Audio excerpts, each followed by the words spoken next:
한 줄기의 빛도 들지 않는 어둠의 공간. 벌거벗은 한 남자가 막 잠에서 깨어 눈을 떴다.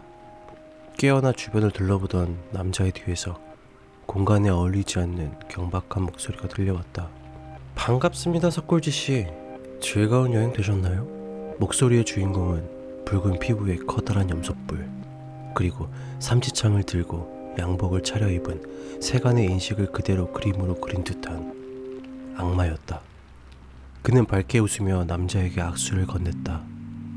그래, 덕분에 아주 즐거운 시간을 보냈지. 남자는 입가에 비릿한 미소를 띄우며 그의 손을 맞잡았고, 악마는 무척이나 만족스러운 미소를 얼굴에 띄웠다.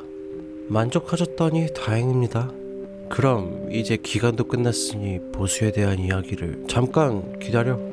그거에 대한 이야기라면 내겐 아직 할 말이 있어. 남자는 붉은 삼지창을 옆에 꽂아두고 서류 가방을 뒤적거리는 악마를 제지하며 말했다. 예상 외의 행동이었는지 악마는 눈을 동그랗게 뜨고 자신을 막아선 남자를 바라보며 말했다. 네? 무슨 말씀이시죠? 분명 부유한 인생을 살게 해주는 대가로 영혼을 주시기로 하시지 않으셨습니까? 계약에 무슨 문제라도... 물론 자네 덕분에 나름대로 유복한 생활을 해오긴 했지. 쓰레기통을 뒤적이며 끼니를 해결하던 시절에 비하면 그야말로 천국 같은 삶이었어. 그런데 말이야. 남자는 조금 긴장한 얼굴로 악마의 표정을 한번 살피곤 그대로 말을 이었다. 분명 나름대로 유복한 삶이긴 했지만 곰곰이 생각해보면 내가 원하는 만큼 부유한 삶은 아닌 것 같아. 잘 생각해봐.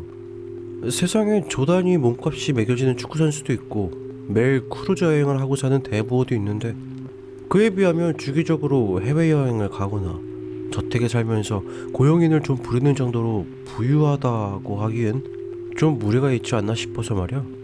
말하자면 인식의 문제랄까? 그 말은 즉슨...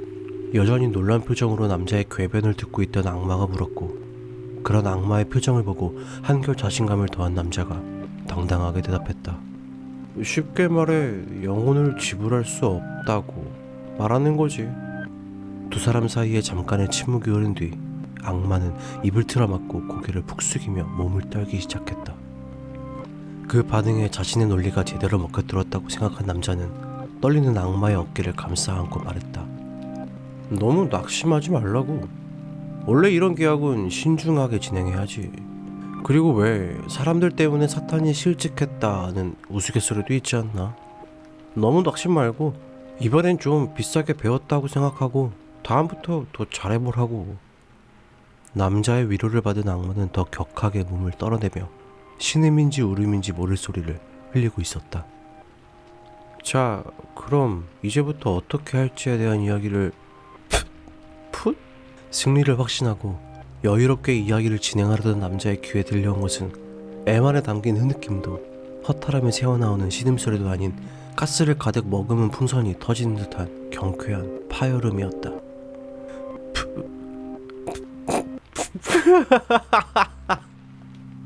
한번 물꼬를 튼 웃음은 기세를 타고 범람해 입을 틀어막고 있는 악마의 손틈으로 뿜어나오기 시작했다. 구멍이 뚫려 빠르게 바람이 빠져나가는 풍선처럼 미친듯이 몸을 비틀어가며 웃어대는 악마를 보며 남자의 마음에서 잊고 있던 두려움과 불안이 되살아났지만 남자는 최대한 평정심을 유지하며 악마를 다그쳤다. 갑자기 뭔가? 방금 한 이야기에서 틀린 점은 없었을 텐데 자네들은 특히 계약의 내용과 절차를 중요시한다고 하지 않았나? 이제는 아예 눈물까지 흘리며 엎어져 깔깔거리던 악마는 천천히 일어서 당황한 남자를 바라보았다. 맞습니다. 그렇게 말씀하시면 잘못한 점이 없긴 하죠.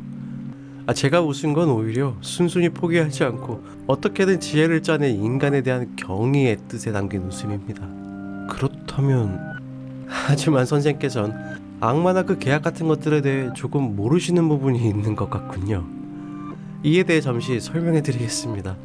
어떻게든 자신에게 유리한 쪽으로 상황을 끌고 가려는 남자의 말을 끄는 악마는 신이 난 표정으로 굳이 시키지도 않은 설명을 하기 시작했다. 우선 영혼에 대해서 저희 악마들은 딱히 거기에 큰 가치를 두고 있지 않습니다. 없다고 딱 잘라 말할 수는 없지만 그게 뭐 대단한 가치가 있는 것도 아니에요. 그럼 왜 영혼을 대가로 요구하는지가 궁금하시겠죠? 저희가 좋아하는 것은 영혼 그 자체가 아니라 영혼을 빼앗긴 후를 상상하는 사람들이에요. 뭐라고? 악마의 말을 이해하지 못한 듯 한껏 당황한 표정으로 되묻는 남자의 얼굴을 악마는 마시멜로를 앞에 둔 아이와 같이 희열과 기대가 가득 담긴 눈빛으로 바라보다 말을 이었다. 영혼을 빼앗긴 이후의 일은 악마가 결정하는 게 아니에요. 바로 여러분 개인이 지금껏 살아온 경험과 관습, 각종 지식들을 짜깁기 한 결과 가장 합리적이고 합당한 상상이 구현되는 거죠. 여기가 바로 그걸 위한 공간이고요. 우리는 스스로 생각해낸 각자의 지옥으로 자신을 몰고 가는 인간의 모습을 보며 희열을 느끼고 그거야말로 우리가 받는 대가인 거예요. 게다가 애초에 악마와 관련된 것들은 인간의 상상에 의해 구현된 결과물이에요. 저 역시 당신이 생각하는 악마의 이미지에 가장 합당하기에 이런 모습을 얻게 된 거고, 다른 나라에서 태어나 다른 관습을 익혀온 사람의 눈에는 다르게 보일 거예요. 인식의 문제라고 할까요?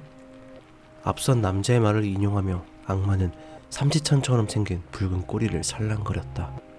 그럼 자네는 나의 상상의 산물이라는 건가? 반은 맞고 반은 틀려요. 사람을 속이고 고통을 주는 것에서 희열을 얻는 악마는 실존하고 있어요. 거기에 구체적인 모습을 부여한 것이 당신, 석굴지 씨의 상상이죠. 악마는 장난치듯 굳어있는 석굴지의 가슴팍을 검지로 쿡 찌르며 기득거렸다. 그게 뭐 어쩌다는 거지? 지금 한 이야기들은 결국 나와는 상관없는 이야기지 않나? 그는 거칠게 항의했지만 그의 관자놀이에서 흘러내려 턱끝에 맺힌 식은땀이 그의 강압적인 태도와 다르게 한껏 흐트러진 마음을 대변하고 있었다. 그걸 본 악마는 뱀과 같은 긴 혀를 내밀어 달콤한 과실을 탐하듯 정성스레 남자의 땀을 얕아대며 말했다. 아무렴 그렇고 말고요. 문제 같은 건 전혀 없습니다. 실제로 계약이 잘못되기도 했고 우리 악마는 계약만은 제대로 지키기로 정해져 있으니까요. 하지만 악마는 남자에게 한 발 더 다가갔고 남자는 흠칫 놀라며 몸을 움찔거렸다. 선생님의 인식은 어떨까요? 혹시 지금 불합리한 궤변이라는 생각을 하고 계시진 않습니까? 악마의 얼굴이 점점 가까워질수록 남자의 얼굴에선 비오듯 땀이 배어나왔다. 물론 그렇다고 해서 제가 억지로 영혼을 가져갈 수 있는 것은 아닙니다. 만약 선생님이 그런 생각을 하고 계신다면 지금 선생님의 안에선 악마와의 계약을 어겼다는 인식이 자리 잡았다는 것이 되죠. 그것이 무엇을 의미하는지 알 수 있겠습니까? 그건... 남자는 말을 잇지 못했다. 조금이라도 방심하면 정신줄을 놓을 것만 같은 초조감과 공포에 휩싸여 있었기에 제대로 능동적인 사고를 할 수 있는 상태가 아니었다. 물론 따지고 보면 계약을 위반했을 때의 벌칙도 생각해두지 않았죠. 하지만 인식의 문제라고 했잖아요. 선생께서 이를 스스로 인정하고 악마와의 계약을 위반하면 어떻게 되는지를 상상하는 순간 그것은 현실이 되는 겁니다. 이야기를 듣는 남자의 얼굴이 갈수록 찌그러지기 시작했다. 남자는 눈에 보일 정도로 필사적으로 상상을 자제하고 스스로 납득시키려 애쓰고 있었다. 그를 즐겁게 바라보는 악마를 앞에 두고 대부분의 사람들은 악마와의 계약을 위반한 결과로 지옥을 상상하더군요. 불길이 타오르고 갖가지 고문 기구들이 늘어져 있으며 험악한 악마들이 입맛을 다시며 죄인을 고문하는. 아이고 이런, 지금 상상하셨군요. 당황하는 남자의 주변에 그가 상상할 수 있는 모든 방식의 고통을 줄 수 있는 다양한 고문 기구들이 줄지어 나타나고 땅에선 살벌한 지옥의 간수들이 솟아나며 그의 발밑에서 타오르기 시작한 불길이 순식간에 어둠을 몰아내고 공간을 붉게 덧칠해갔다. 악마는 비릿한 미소를 지으며 허리를 깊게 숙여 정중하게 인사를 올렸다. 그럼 즐거운 시간 되시길 바랍니다.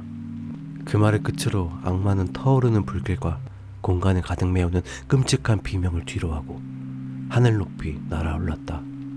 다음 즐거움을 찾아서.